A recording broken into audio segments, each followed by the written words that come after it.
Antes de empezar, decir que esto es interpretativo y no es una verdad absoluta o definida.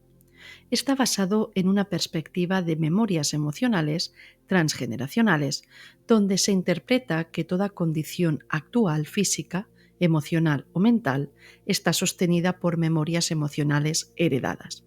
Aquí no afirmamos que sea verdad al 100%, solo compartimos otra posibilidad de entendimiento. Cabe mencionar que no soy experta en el estudio del enanismo y que este análisis no pretende sustituir ni invalidar la experiencia de quienes lo viven. Respeto profundamente a este colectivo y su diversidad de vivencias. La intención aquí es simplemente explorar una perspectiva transgeneracional desde la biodescodificación, sin afirmar que sea la única verdad ni reemplazar el conocimiento médico y científico sobre el tema.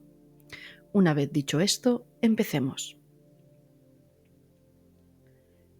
Imagina que el crecimiento de tu cuerpo estuviera condicionado por un mensaje oculto en tu ADN, que una señal silenciosa inscrita en tu linaje dictara hasta dónde puedes expandirte en el mundo.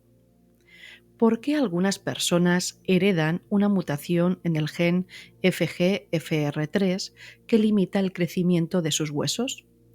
¿Es solo una cuestión genética o también un reflejo de la historia inconsciente de la familia?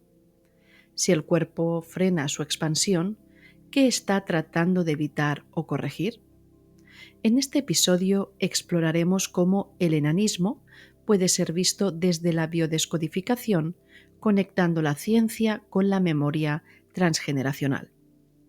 ¿Qué historia ancestral pudo generar la necesidad biológica de detener el crecimiento?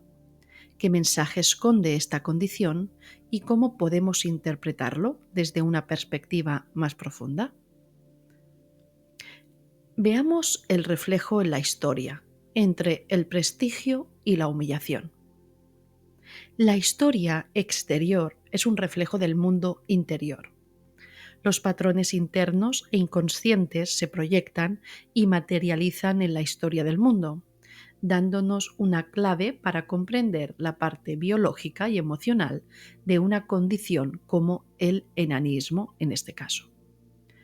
El enanismo ha sido tratado de dos formas opuestas en la historia, como un símbolo de prestigio, poder y riqueza, y como una condición para la burla, la humillación y la exclusión. En el antiguo Egipto, las personas con enanismo eran figuras respetadas, vinculadas con la fertilidad y la protección. No solo ocupaban lugares privilegiados en la corte, sino que incluso sus tumbas se encontraban en cementerios reales. Incluso el dios Bes, protector del hogar y la familia, tiene rasgos de enanismo y era reverenciado. En Grecia y Roma, sin embargo, la percepción cambió. Las personas con enanismo fueron convertidas en entretenimiento y vistos como curiosidades exóticas. Las familias ricas los tenían como sirvientes, pero más como un objeto de exhibición que como miembros valorados de la sociedad. Y durante la Edad Media y el Renacimiento, la burla llegó al extremo. Las personas con enanismo fueron reducidas a bufones de la corte, siendo ridiculizados por su apariencia.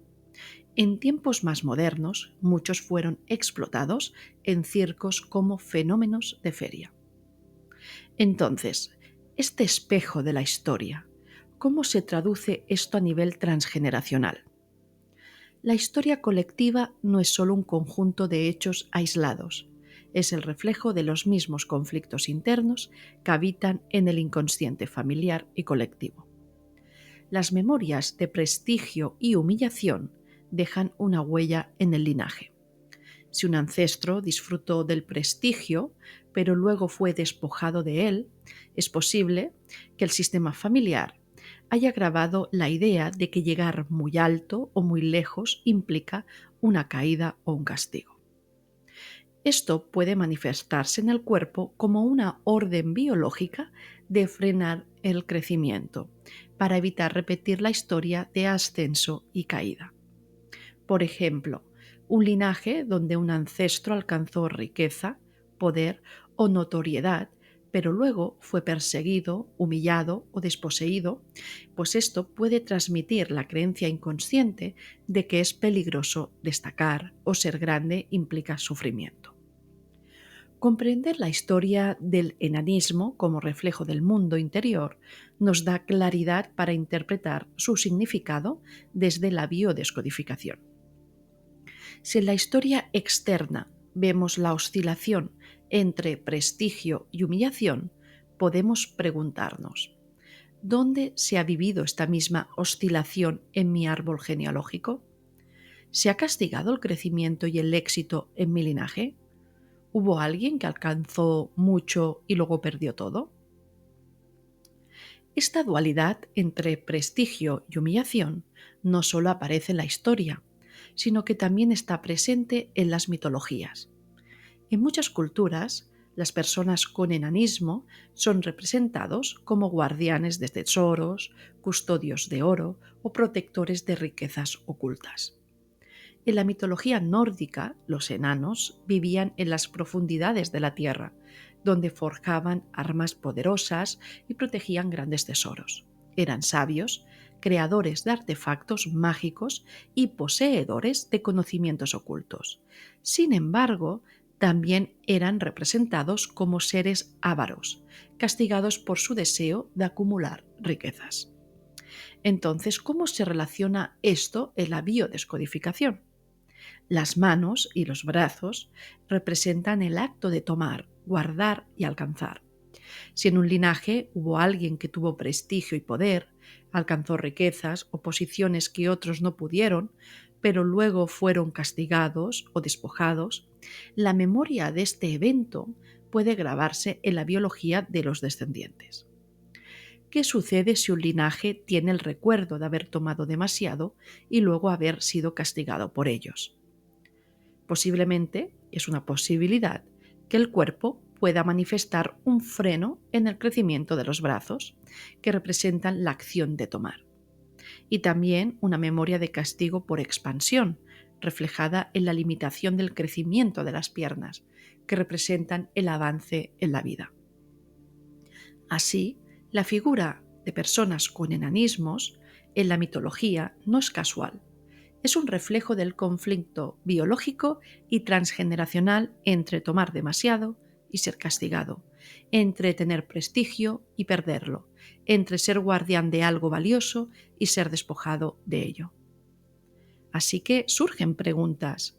¿En mi historia familiar hubo alguien que acumuló riqueza y luego lo perdió todo? ¿Existe en mi linaje la creencia de que es peligroso tener éxito porque puede ser arrebatado? ¿Hay una memoria de culpa asociada a la abundancia y el poder? Al observar estas conexiones podemos ver que el enanismo no solo es un fenómeno genético, sino que también guarda en sí un mensaje transgeneracional sobre la relación con el poder, la abundancia y el castigo. Si bien este análisis se ha enfocado principalmente en la parte del enanismo de acondroplasia, al ser la forma más común de enanismo, existen otros tipos, como la hipocondroplasia, la displasia congénica y otros, que también pueden tener un trasfondo transgeneracional con matices particulares. Cada una de estas condiciones puede estar reflejando con sus matices propios memorias de freno biológico, límites heredados o conflictos con la expansión dentro del sistema familiar. La interpretación transgeneracional no busca generalizar, sino abrir la posibilidad de que el cuerpo, a través de su manifestación física, puede estar reflejando historias más profundas dentro del linaje. Después de comprender cómo la historia externa refleja esta oscilación entre prestigio y humillación, podemos interpretar el enanismo desde la biodescodificación. Si el crecimiento del cuerpo se frena en los huesos largos, significa que el mensaje biológico no es un rechazo a la vida, sino un freno en la expansión y en la acción. Entonces surgen claves para interpretar este mensaje biológico. El tronco se mantiene estable, es decir, la esencia de la persona, su centro, su eje, no está afectado. Las extremidades son las que crecen menos, es decir, el límite aparece en la expansión, en la autonomía y en la acción y en el caminar. Y luego el gen envía una señal de freno al crecimiento óseo. Entonces hay una orden biológica de no crecer más allá de cierto punto. Pero ¿por qué el cuerpo haría esto? Porque hay un mandato inconsciente en el linaje que indica que ir más allá es peligroso. Los huesos largos representan el avance, la autonomía, la expansión. Cuando el cuerpo limita su crecimiento, puede estar expresando una memoria de no te expandas demasiado. Crecer y destacar es peligroso. Si tomas demasiado, puedes perderlo todo. Estas memorias pueden provenir de historias familiares donde hubo ancestros que intentaron ir más allá y fueron castigados, personas que alcanzaron poder y luego fueron despojadas, linajes donde la ambición fue vista como peligrosa o castigada. Pero la biología no solo expresa memorias, también influye en la experiencia psicológica y emocional. Cuando la historia del linaje se plasma en el cuerpo, el entorno en el que se crece también refuerza esas memorias. Es aquí donde vemos cómo el enanismo no solo impacta físicamente, sino que también moldea la percepción de uno mismo y del mundo. Entonces, ¿cómo viven las personas con enanismo y cómo sanar? Pues más allá del impacto físico, hay esa carga psicológica y emocional dependiendo de la sociedad y el entorno familiar. Surgen miedos y ansiedades comunes. Entre ellos, la oscilación entre admiración y ridiculización. Ya hemos dicho que es esa historia de prestigio y humillación que sigue viva dentro de la manera de sentir psicológica. El miedo a no encajar. Se desarrolla una hipervigilancia social. Y la lucha también entre merecer un lugar o ser rechazado. Y esto se compensa con sobreesfuerzo o resignación.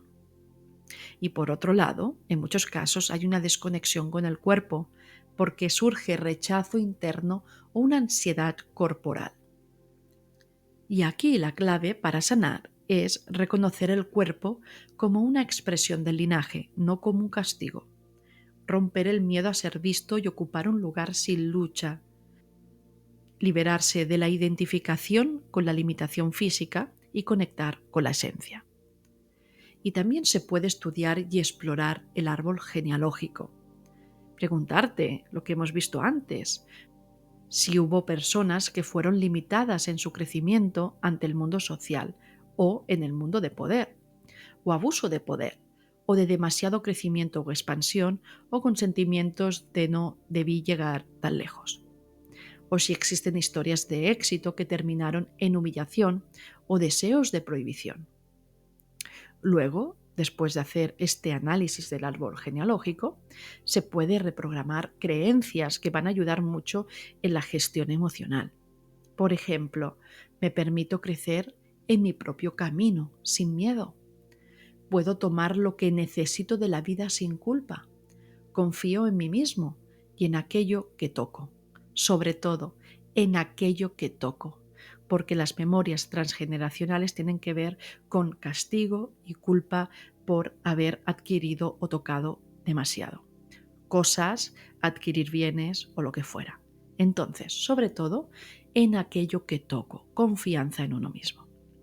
Y luego, honrar y liberar la memoria biológica. El cuerpo ya ha intentado proteger al linaje con este freno. Entonces, entender ese propósito biológico y agradecer y honrar esa memoria y soltarla, permitiendo romper el ciclo de prestigio y humillación. Al final, más allá de cualquier condición física, lo que nos define es nuestra consciencia y nuestra capacidad de resignificar nuestra historia. Si el pasado ha sido una oscilación entre estos dos polos, de prestigio, riqueza y humillación y burla, podemos elegir crear un nuevo equilibrio donde la expansión no implique castigo y donde el valor personal no dependa de la aprobación externa. Entonces aquí es importante entender que sanar la relación con el cuerpo es también sanar esta historia del linaje.